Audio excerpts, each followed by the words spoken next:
Hi there, my name is Shelby. I am the Education and Outreach Program Coordinator for IN.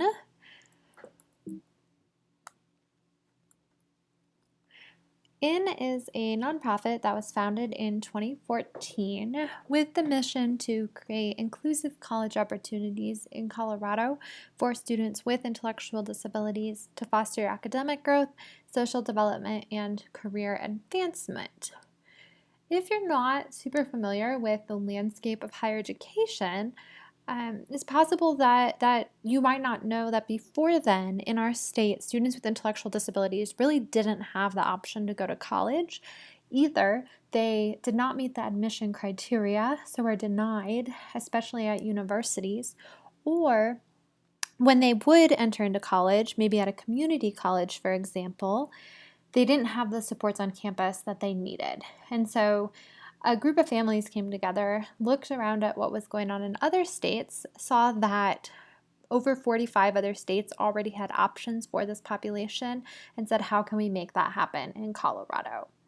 IN is really committed to ensuring that students with ID in our state have that access, and the schools who offer services, they run independently and are the ones who are really offering the services. We are here to work with schools to open their doors to this population, and then to also provide some education and outreach to families before they get to college so that they know these options then exist and have time to prepare for them. Just a little brief history. I kind of just talked a bit about this. But one of the other things that was coming up a lot before IN was founded was hearing from families that graduating is like falling off a cliff. So maybe a student hadn't had a job before and wasn't really sure what they were going to do when they finished with high school or transition. Or all of their friends went to college and they were still at home. They didn't have a lot of friends. They weren't really sure what they were going to do. They had a lot of support. Now the support was gone. They just didn't feel quite ready for young adult life. We really look at college as an option to bridge that gap. There are other things that students can do in those years. I always like to say that because for some students, college won't be what they want to do, and that's okay. But this is really about offering that option to have a bridge like college into young adult life. In terms of the impact of inclusive higher education, I like to include this because I do get a lot of questions about, is it worth the investment? That will always be a family's personal choice and comes down to a lot of factors for that family. What I can share is what we know the outcomes have been in other states. Colorado just saw our first graduates in 2020, and we will be tracking those graduates so that we'll have similar data that we'll be able to share about what their outcomes have been. In the meantime, we know that across the country, students with intellectual disabilities who do pursue post-secondary education average a 102% increase in wages. Some of this is attributed to growth upwards within their jobs, as opposed to having a lot of jobs that are kind of on a similar level. They've seen that students with post-secondary education are able to move forward more in their careers. There's also been a big shift in job diversity, where there's been, compared to the general ID population, when you look at students with ID who have gone on to post-secondary education, there's a 300% increase in the healthcare professions. We've also seen quite a few students who are in the education and other helping type fields. There's been a 28% decrease in food prep and a 59% drop in cleaning and maintenance professions. So again, really shifting what students have access to. Some of the other things that are more relationship focused are students reporting having more social relationships, knowing more people their age, being more involved with clubs and activities, and having those relationships that last past college so that they're connected within their communities and things. The last piece I'd like to note is that college graduates with intellectual disabilities are more likely to live on their own or rent their own home as opposed to live with mom and dad or in a group home setting. Before we do a deep dive into what inclusive higher education looks like, I want to quickly go over a couple different types of service on a college campus. A lot of times I run into families who are looking for some sort of support, but maybe inclusive higher ed is not quite the right fit. And so I like to just include these slides so in case you thought this might be the right fit and maybe it's not, you will know what else is out there. The first is disability services. This is for students with various disabilities. This could be chronic health, it could be a mobility disability, it could be ADD, ADHD, it could be autism, it could be lots of different disabilities fall into this category. The students who are accessing disability services have been traditionally accepted to the college. So whether that means that they have had to meet all those entry criteria that universities have, or maybe they've enrolled at a community college where it's open enrollment and they don't have those same criteria for enrollment. Students who use disability services are only accessing accommodations. Those would be things like having extra time on an assignment, having your test read aloud, having flexible deadlines, especially for someone with like chronic health conditions, having assistive technology, having a recording of the lecture, having notes provided to you from the lecture. That would be your disability services. It works really well for some students, but there are some students who need a little more support. That is where the comprehensive services come into play. This can be for students with various disabilities, but many students have autism or a traumatic brain injury. Again, students would be traditionally accepted, and these services are going to go beyond just that academic support that disability services provided. They're going to include social, vocational, organizational, maybe peer support, a variety of different things. And we're going to talk about what some of those support domains can look like later on in the presentation. But just know, comprehensive services are for students who are traditionally accepted. Students on this path are also generally working towards a bachelor's degree. Finally, we have inclusive services. This is really specific to students with intellectual disability. These would be students who are not traditionally accepted. So maybe they're not at the college grade level. Maybe they haven't taken any sort of standardized test. Maybe they don't have the prerequisite classes that are required for that school. That is completely okay. There is a different pathway for enrollment for this population of students. The students also are able to access accommodations and modifications. So that's the second thing that's really unique. Beyond the unique pathway to admission, the modifications typically are not available at college, and that has been a really big barrier in the past. These would be things like having less answers on a multiple choice exam, having less questions on your test, writing a shorter paper than your peers, instead of presenting live in front of a class, submitting a video recording. Instead of writing out your thoughts, putting together a graphic organizer. There's a variety of different things, but modifications will generally be kind of shifts in how an assignment is completed, whereas your accommodations are really more about just accessing the content and things. So, like comprehensive services, inclusive services are also going to provide support in a variety of domains, including academic, social, vocational, and independent living. I know this has been a really quick, brief overview of these services, but hopefully you'll have some idea where you or your student might fall. If you're still not sure, that's completely okay. It's always great to reach out to these different offices and chat with them and just get a sense of what might be the best fit. In terms of where these services are offered in Colorado right now, all institutes of higher ed will have a disability service office. The University of Denver Colorado State University and Metropolitan State University of Denver have comprehensive service offices, and those are listed here. Then there are the inclusive service offices. These would be Elevate at Arapahoe Community College, Goal at University of Northern Colorado, and Office of Inclusive Services at University of Colorado, Colorado Springs.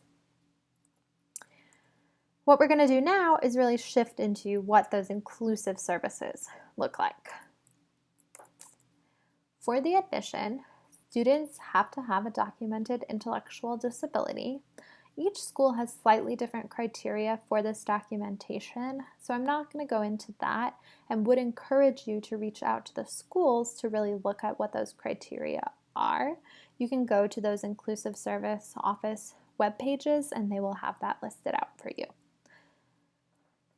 Students also need to have a desire to go to college and a desire to live and work as independently as possible. Sometimes, maybe a parent really wants their student to go to college, but the student isn't really interested. I'd say from the students that I know accessing these services, the number one unifying attribute about them is that they genuinely love learning and really do want to be on that college campus. Students also utilize both modifications and accommodations, and they have completed high school. They can attend the school district transition program first. There is no negative repercussion for doing that. In fact, some students find that it's really helpful to have a couple extra years of transition before going to college. I know sometimes families are worried that by attending the transition program, their student will be less likely to be accepted to college, and that is not the case. It's fairly common that a student does at least a year or two of that transition program before going to college. The last pieces of admission are that students are held to the same code of conduct as any other student on campus. So the student does need to be able to participate in class and campus activities with support. In terms of the process for application, students apply to the inclusive office on campus. Again, these offices are run by those colleges, not by IN, and so they're not applying to IN, they are applying to directly that inclusive office. For example, if they're interested in University of Northern Colorado, they're applying to Goal. If they're interested in Arapahoe Community College, they're applying to Elevate, and if they're interested in UCCS, they're applying to the Office of Inclusive Service. Of course, if they're not sure and they want to apply to all three, they absolutely can. Their applications, again, are slightly different each, but they're typically going to open in the winter for the following fall, with enrollment starting in August. As of now, the schools all accept students just for that August start. There is no midterm start. The application typically has an application packet with some questions about why the student wants to go to college, what sort of needs they have.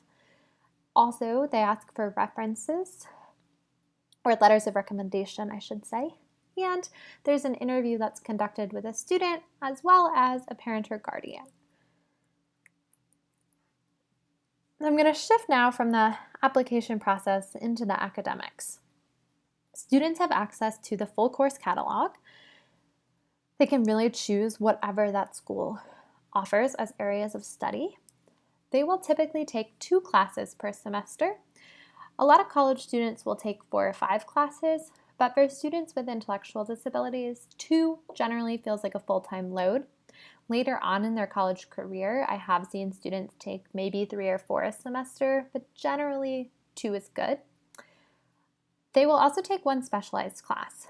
That is the only time students receiving services are really together. So you'll often hear that these are called kind of programs, and I think that's sometimes not an accurate description. They're really more a pathway to college and to having support on campus to have access to college like anyone else has. This 1 specialized class, though, is where they're doing more direct instruction in things like budgeting and how to read a paycheck, or roommate relationships or romantic relationships, how to use public transit, how to plan outings with friends, things that maybe students learn in college but that are not explicitly taught. This is a more structured class. to teach some of those things. Oh, they also work on things like resumes and cover letters and all sorts of stuff related to jobs as well. Related to the classes then, courses are taken for credit and they are graded similar to other students in the classes that they're taking. So again, students are in classes with other students without disabilities, access to whichever the classes they'd like from the course catalog that fit with whatever they have chosen to study. Upon completion, students are working towards what's called a comprehensive higher education certificate, which has a concentration in their area of study. This is because students are using those modifications. If a student was not using, let me back up.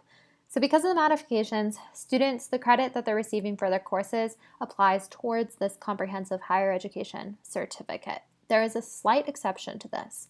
At Arapahoe Community College, Elevate, the Inclusive Service Office, does serve some students who are not using modifications and working towards an associate's degree. So just know that's a little bit of an exception, but definitely at the universities, students who are using inclusive services, who are accessing modifications, are all working towards this comprehensive higher education certificate. And similar to a bachelor's degree, it does have an outline of classes students need to take, the number of credit hours they must take. It has requirements for work experiences as part of completing the certificate. And I'm sure each of the schools could share more about the particulars if you really want to know more about that certificate. For the supports available in the academic domain, there is an academic coordinator in each inclusive office who is really working with students on tracking assignments that are coming up, ensuring that they have their accommodations and modifications set up, which may involve communication with professors, doing some course advising and trying to pick what would be a good fit each semester. There's also peer mentors who are other college students. Some are paid, some are not. And they'll work with students on maybe hosting a study hall to study together, checking in with students after classes about the main topics from a class. Occasionally, a peer mentor may attend a class that is usually school-specific or student-specific. And then students also have access to any other support on campus. So while this presentation, again, is really about what inclusive service looks like, students are enrolled at that university as anyone else is. So they can use the tutoring center, the writing center, the counseling center, the rec center, all of the other supports on campus. The same as professor office hours is another one where a student might meet with their professor more frequently. Like I said earlier, students have the choice of what they'd like to study. This has included brewing sciences, criminal justice, communication, early childhood education, dance, government, healthcare, human services, leadership, photojournalism, sports management, and lots of other things. There are currently about 70 students with intellectual disabilities enrolled across the 3 schools. And again, what they study is really unique to each person. This is a brief outline showing you what that certificate looks like. So again, you'll see the required coursework, the vocational piece, and having student engagement and personal development. This one is for Arapahoe Community College. Theirs is 3 years. The universities are both 4 years because that is generally how long other students are there, and so they really wanted to make it very normative to a general college education.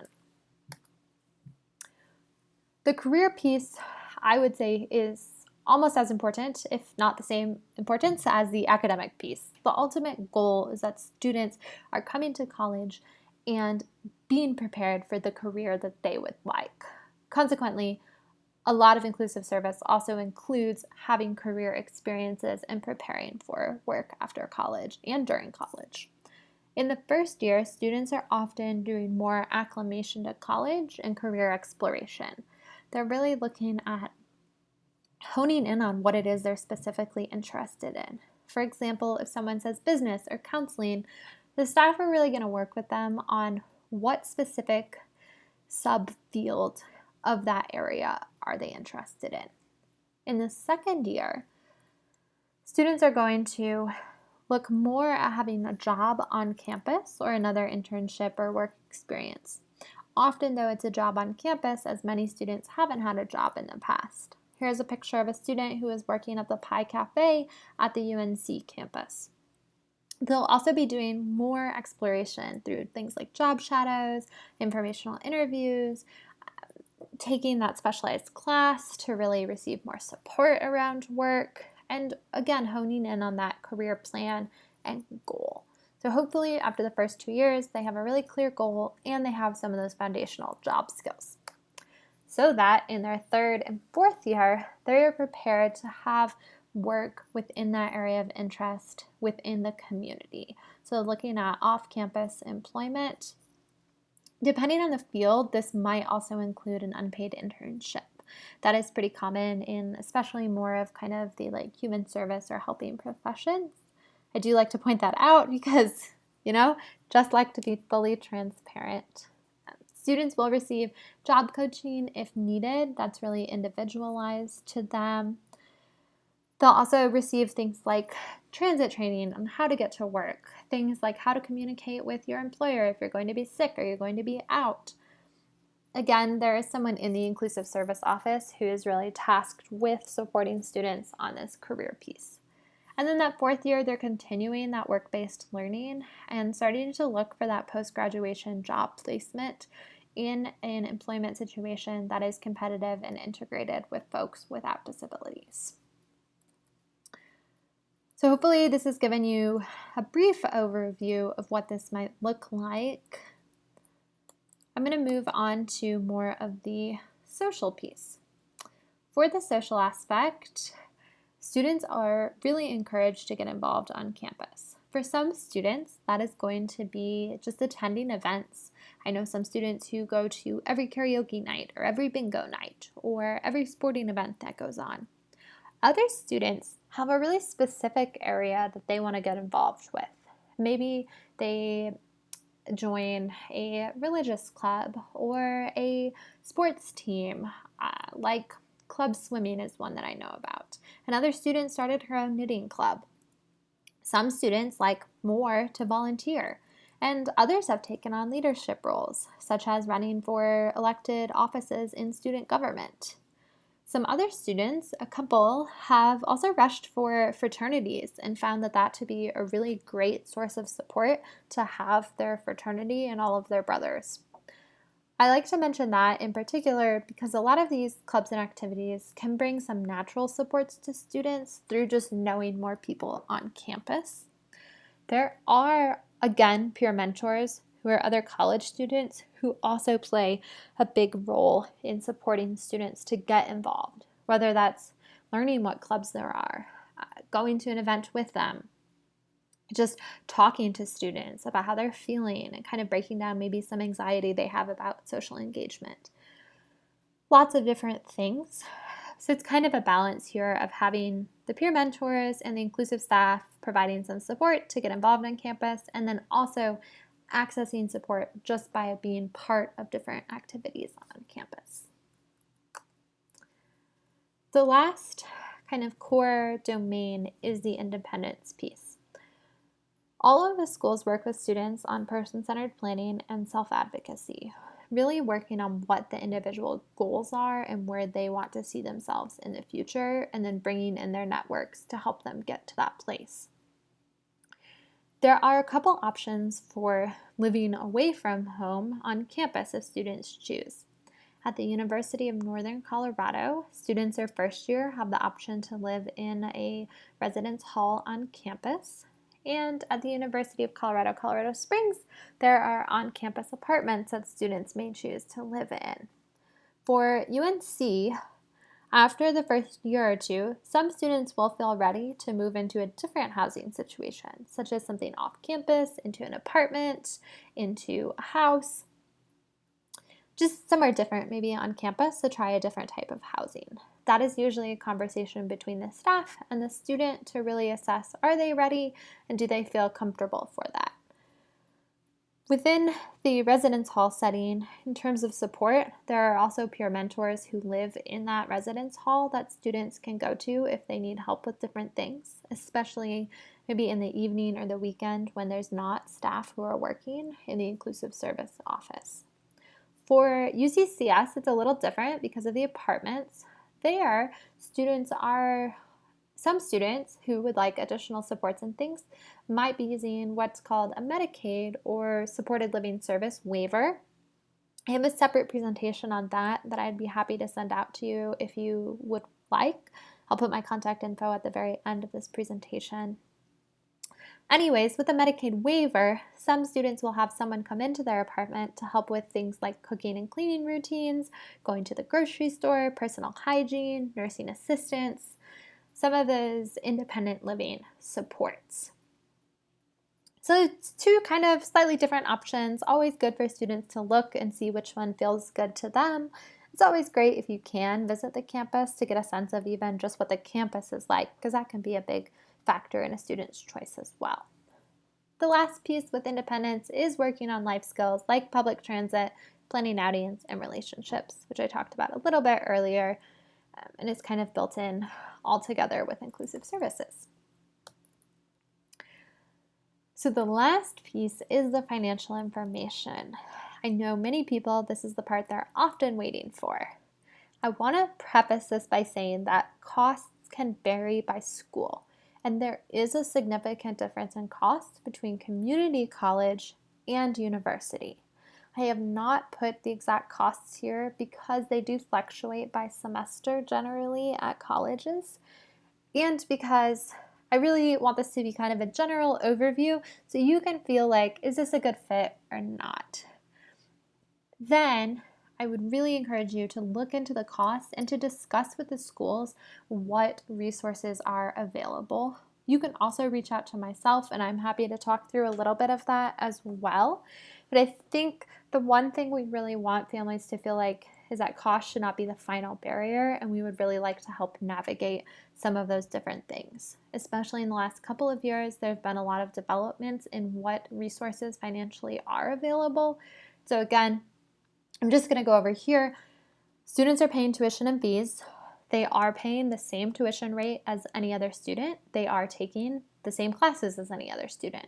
Sometimes folks will think that they get a reduction because they have a disability, and that is not the case. It is the same tuition and fees as other students. They are paying typically for less credit hours because they're taking less classes each semester. Students also pay a program fee for inclusive services and room and board if applicable. I will briefly go over some of these resources, but again, if you're feeling like this is the biggest barrier, either myself or the schools would love to talk to you more about that and try to provide some support in navigating that. The first resource is financial aid. The three schools that I've been talking about, ACC, UNC, and UCCS, have all met what is called Comprehensive Transition Program status. That is a national designation that says that they have a program serving folks with intellectual disabilities, where those folks are included with students without disabilities on the college campus. They have access to the course catalog. They have a structured advising criteria.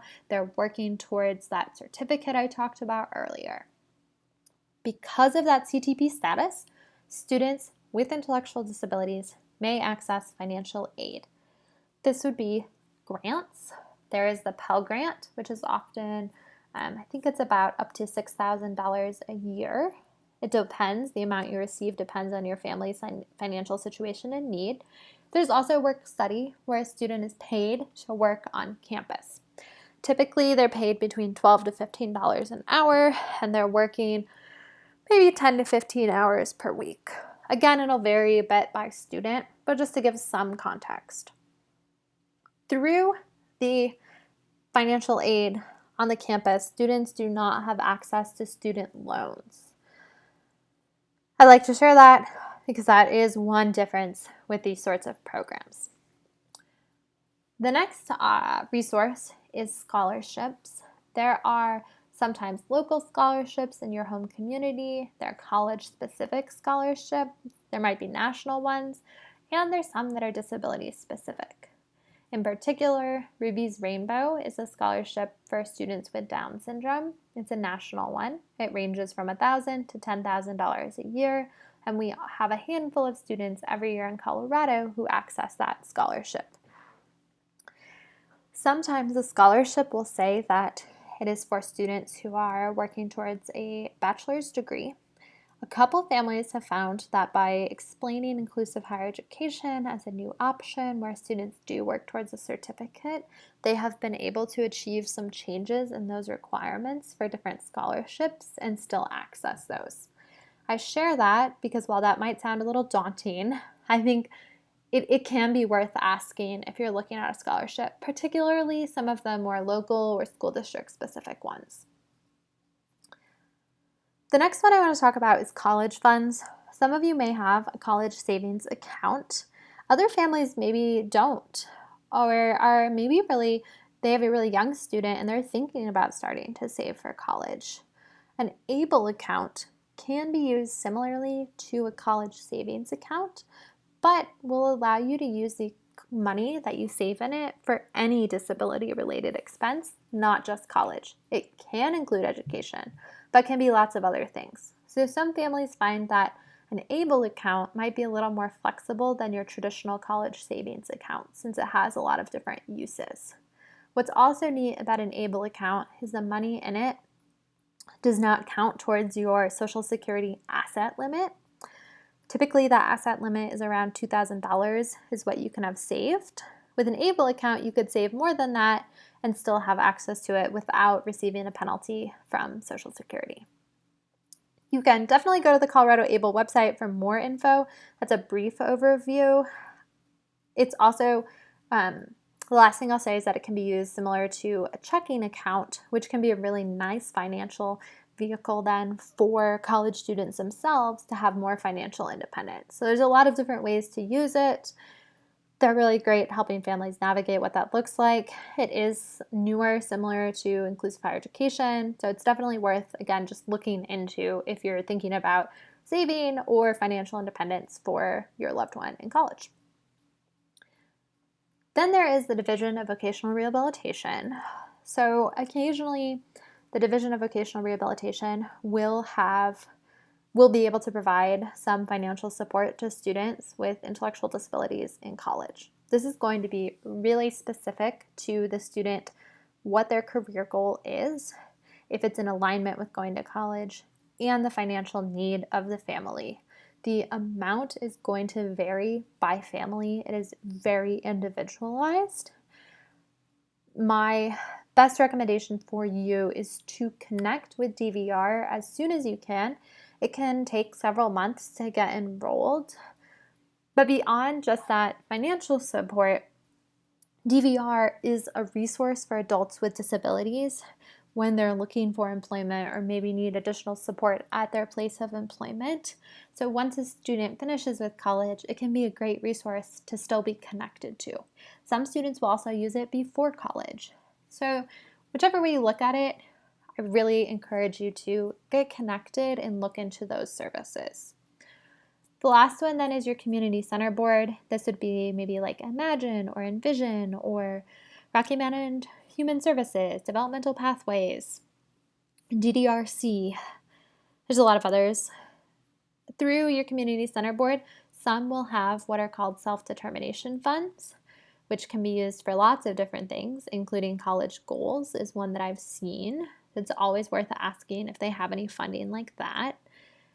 And this is how you can get connected to those Medicaid waivers. So not an exact financial resource, it is a way to have some extra supports for that independent living piece. Similar to DVR, it can be a kind of long process to get enrolled, but once you are enrolled, there's a lot of different services available that are really customized to the individual. So another great one to connect to, whether or not you're even thinking about college at this point.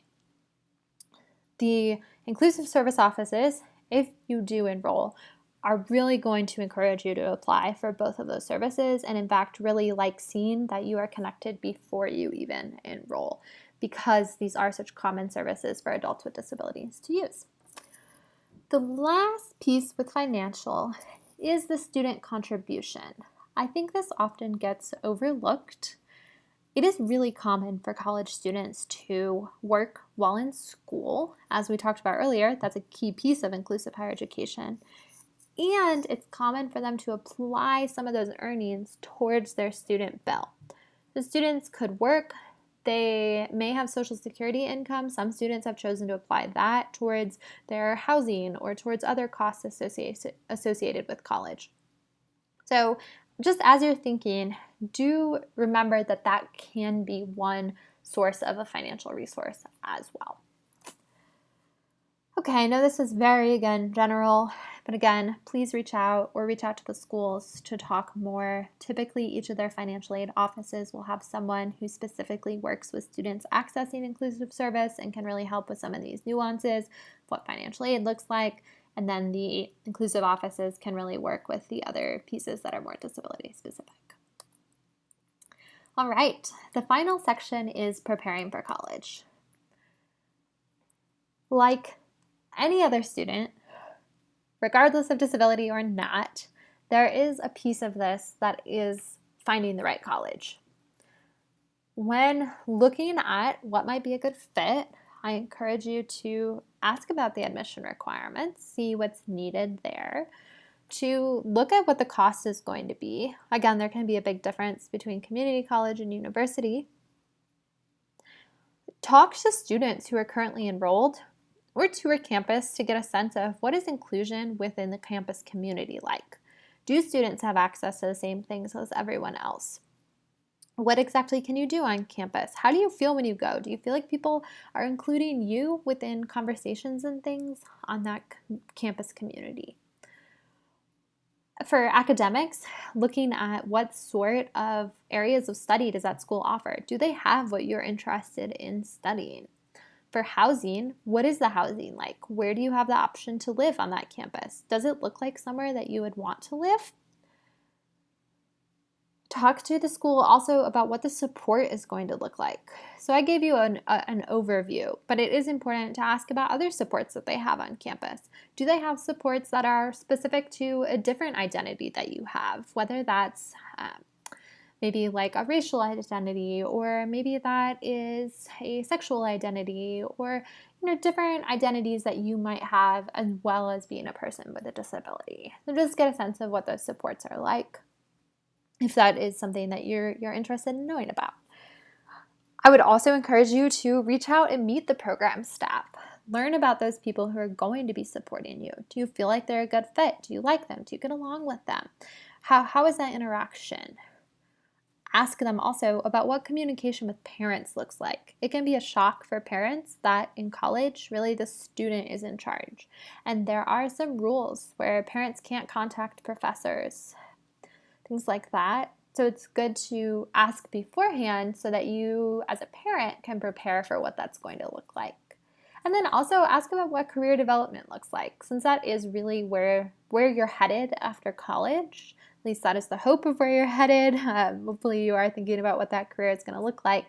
Really find out how they're going to support you and what it's going to look like. While our programs are pretty similar in Colorado, especially if you're looking outside of Colorado, there are options in almost every other state. I think it's really important to go through and really learn about what these different domains look like. I've put a link on the bottom of this page where you can get it's kind of a downloadable handout from Think College, which is a great national resource. They are the National Coordinating Center for Inclusive Higher Ed. Anyways, this handout will kind of walk you through questions to ask in each of these domains as you're going through the college search process. For the final piece of preparing for college, I would like to share some advice from students at Arapahoe Community College. So from them as students to other students, what they would say for preparing for college is that motivation is very important. It's important to identify your future goals. Look at the career options offered at each school. Work on organization, in particular things like checking emails, navigating transportation, using a planner to schedule activities, things like that. Continue to challenge yourself in basic reading and writing, as those skills can really help when you are in college. to practice self-advocacy. Once you are in college, you really are in control. And so being able to let people know what you want, what you don't like, what support you need, what's been helpful in the past, what's not helpful, all of those things are really great to make sure that you are getting your needs met in college. And the last piece is to attend a college tour or an information session. Again, these are kind of pieces of advice from current students about what was helpful for them as they were going through that college preparation and search process.